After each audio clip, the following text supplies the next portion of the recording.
The moment the steel door shut behind him, Bryan Kohberger's sentence truly began. The courtroom had already delivered its verdict, 4 consecutive life terms with no possibility of parole. But the real weight of that decision only revealed itself once he entered the quiet machinery of Idaho's most restrictive prison environment. Inside those walls, punishment does not rely on violence or spectacle. It relies on time, endless, repeating time. Idaho's maximum security system was designed not for rehabilitation, but for containment. Every corridor, every reinforced door, every rule exists to reduce movement, limit interaction, and compress life into a narrow, predictable routine. Within that system lies J Block, the most restrictive housing available in the entire facility. It is where inmates are placed when the state determines that the highest level of control is required. And for someone whose crimes captured national attention, the environment becomes something more complicated than confinement. It becomes psychological endurance. Inside J Block, the conditions are precise and deliberate. Each inmate lives alone in a single cell. Contact with others is minimal, not because it is technically forbidden, but because the structure of the unit leaves little room for it to occur. Movement outside the cell happens under strict supervision and usually in restraints. Recreation time exists, but only for a single hour each day, and even that takes place in isolation. Showers occur every other day. Conversations are limited to brief exchanges through doors, vents, or distant voices carried through concrete halls. The routine does not adapt to personality, reputation, or circumstance. It simply repeats, day after day, week after week, year after year. For most prisoners, restrictive housing lasts only temporarily. For someone serving life without parole, it can become permanent. Time inside this environment functions differently than it does in the outside world. There are no meaningful milestones waiting ahead, no release date to count down toward, no finish line that signals change. The schedule remains identical from one day to the next. Wake up, wait. Move under supervision, return to the cell, wait again, sleep. Then repeat the process tomorrow exactly the same way. The system was built around predictability because predictability reduces risk. When nothing changes, fewer things can go wrong. But the same design that creates safety also strips away stimulation. Without variety, without social contact, without new experiences, the mind begins to feel the slow pressure of repetition. It is not loud or dramatic. It is quiet erosion. For high-profile inmates, isolation does not erase identity. If anything, it compresses it. Names travel through prison systems quickly, carried through whispers, rumors, and fragments of information passed between cells. Even when physical interaction is limited, awareness spreads. Reputation becomes its own form of presence. In places where conversation must find unusual pathways, through vents, across corridors, through brief glimpses during controlled movement, information still circulates. Notoriety follows inmates even when they are technically alone. Reports emerging from inside the facility suggest that Kohberger has already begun to feel that pressure. Complaints filed through the prison grievance system describe alleged harassment from other inmates, including threats delivered indirectly through the building's ventilation systems. The claims portray an atmosphere where tension never fully switches off. According to those filings, he requested intervention and even asked to be moved. Corrections officials have not publicly confirmed those allegations, emphasizing instead that the institution continues to operate under established security protocols. What is clear is that his placement inside J Block has not changed. Whether those complaints reflect genuine danger or the psychological strain of prolonged isolation remains a matter of dispute. Inside restrictive housing, perception and reality often blur together. The institution evaluates risk through procedures and classification systems. The inmate experiences it through daily persistence. When silence stretches long enough, even distant voices can begin to feel like threats. And so the routine continues. The facility functions exactly as it was designed to function, maintaining order through structure and repetition. But the deeper question lingers beneath the surface of those concrete walls. When a punishment removes every possibility of release, every chance of change, and every horizon in the future, what remains is not simply confinement, it is endurance. Long before prison routines reduced his world to a single cell and a rigid schedule, Bryan Kohberger's life already carried a pattern of distance. He was born on November 21, 1994, and grew up in Pennsylvania, primarily in the Pocono region. The household he came from was stable and middle class, the youngest child among 3 siblings. Early descriptions from people who knew him often sounded similar: quiet, observant, someone who seemed more comfortable watching conversations than joining them. As childhood turned into adolescence, that quietness gradually shifted into something more noticeable. Classmates later described him as socially awkward, someone who struggled to find a place within the shifting dynamics of teenage friendships. He was present, but rarely fully integrated. During those years, his physical appearance changed dramatically. After losing a significant amount of weight, some acquaintances noticed that his demeanor seemed to shift as well. The transformation did not lead to greater social confidence. Instead, several people remembered him becoming more intense, more rigid in the way he spoke and interacted. Conversations could feel one-sided, and disagreements often became uncomfortable. What might have been simple teenage awkwardness began to resemble something deeper, a pattern of isolation that continued to widen over time. Later writings attributed to him would reveal that those years were marked by serious internal struggles. In posts discovered online years later, he described experiencing episodes of depersonalization and derealization. These are psychological states where individuals feel detached from themselves or from reality, as if observing life from outside their own body. In those writings, he spoke about emotional numbness, intrusive thoughts, and the unsettling sense that ordinary experiences felt distant and unreal. The description suggested someone trying to understand why connection with the world felt so difficult. During his teenage years, another complication entered his life. According to people close to him, Kohberger developed a heroin addiction. The substance became both an escape and a destabilizing force. Addiction disrupted routines and strained relationships, creating a chaotic period that eventually led to intervention and rehabilitation. Treatment brought sobriety, and sobriety brought structure. But recovery did not restore the social connections that had already begun to fade. After completing rehabilitation, people who knew him noticed another shift.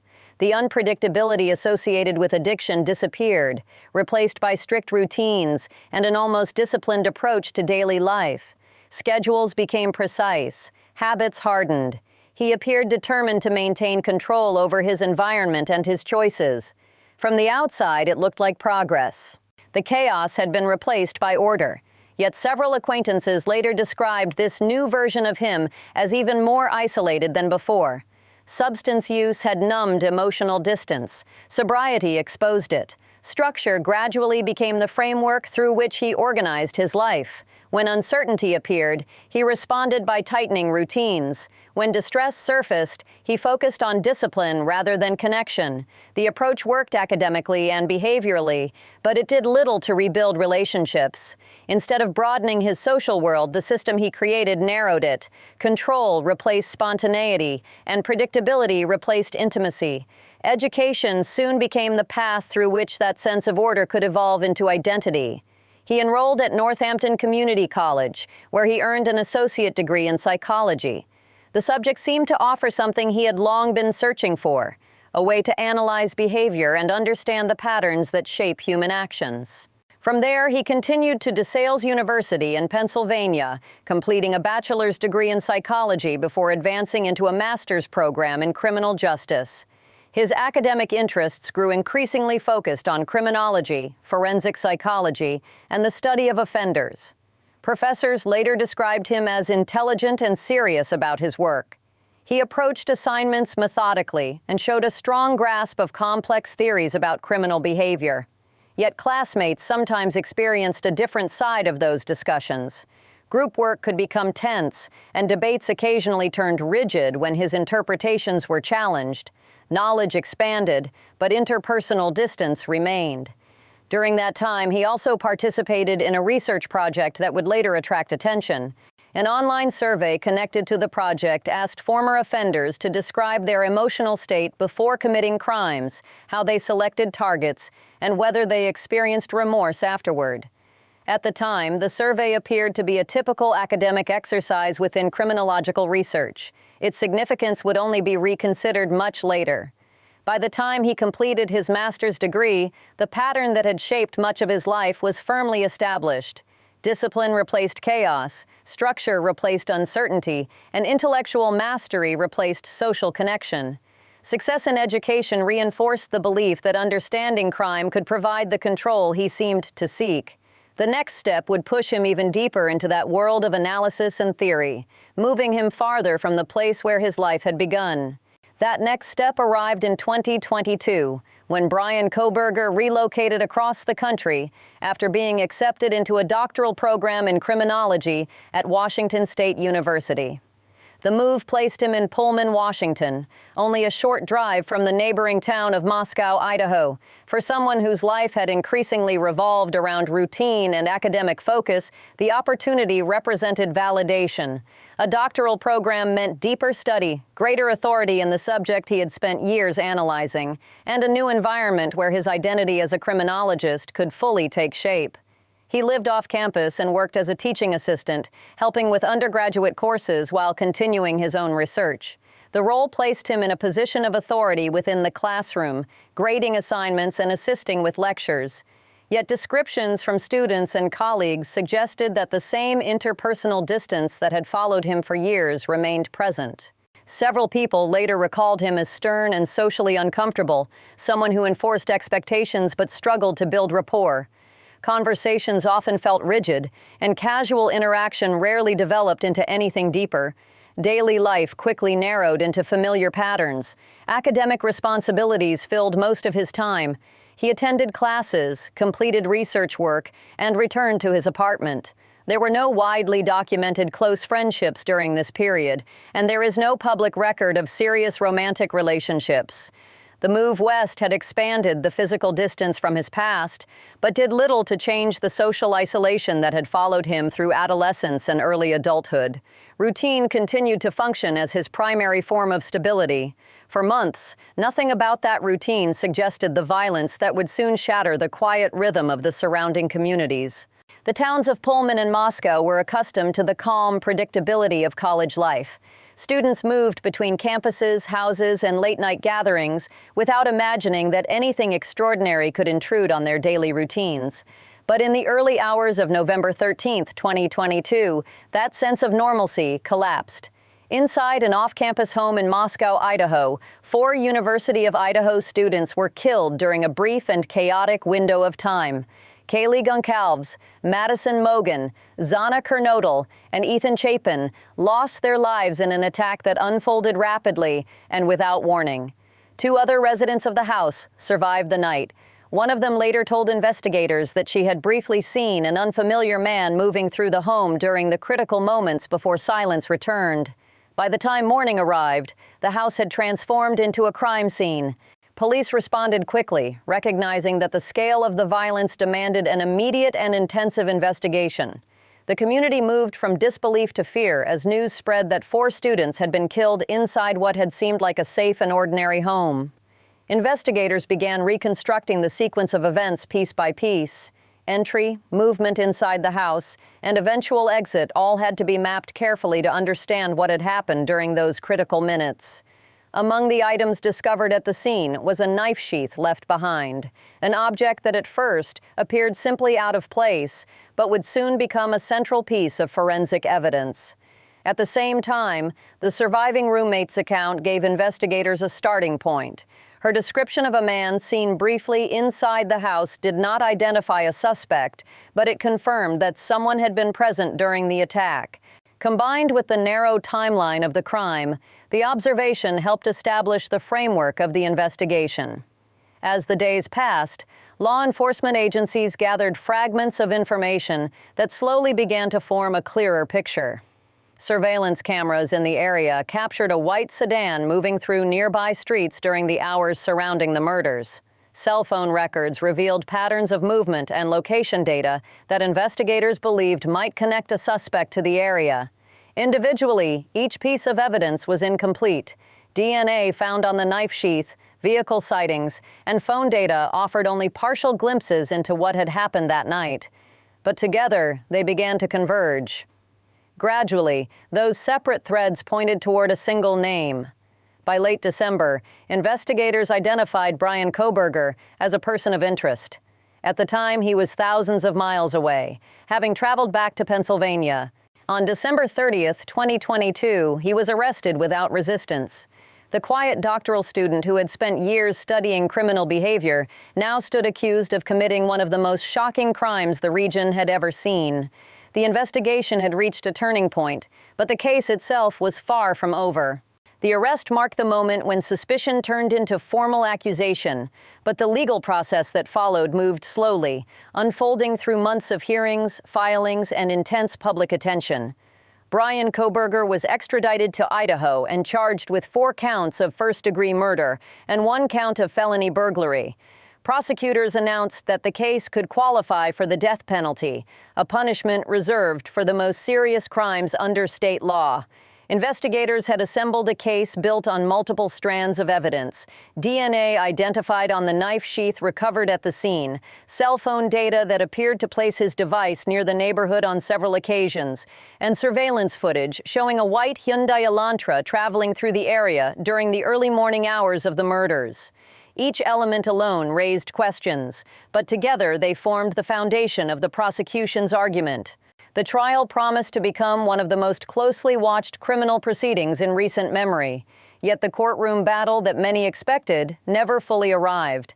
Legal motions continued for years as attorneys debated evidence and procedure.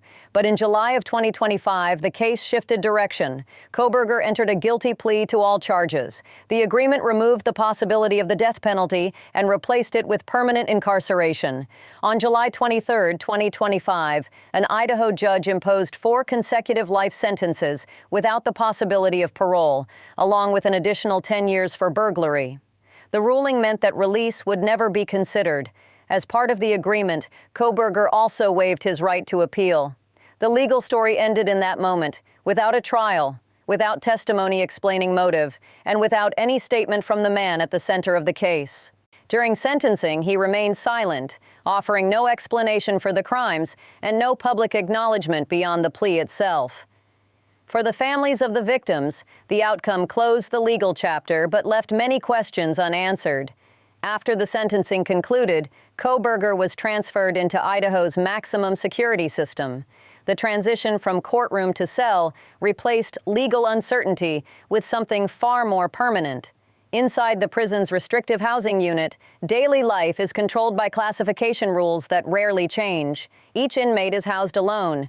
Movement is scheduled and supervised. Recreation occurs in isolation, usually limited to a single hour outside the cell each day. Showers take place every other day. The system functions through repetition rather than escalation, maintaining order by ensuring that every day resembles the one before it. For prisoners serving life without parole, the meaning of time shifts dramatically. Good behavior cannot reduce the sentence. Compliance does not open a path toward release. Improvement leads nowhere beyond continued stability inside the same environment. The future becomes static, measured only by the passage of days rather than by any approaching milestone. In that sense, the punishment is not defined by a single moment, but by endless continuation. Reports emerging from inside the facility suggest that the adjustment has not been easy. According to grievance filings referenced in public reporting, Kohberger has complained about harassment from other inmates, including threats delivered indirectly through the prison's ventilation system. Corrections officials have emphasized that communication between cells can occur in restrictive housing units and does not automatically indicate danger.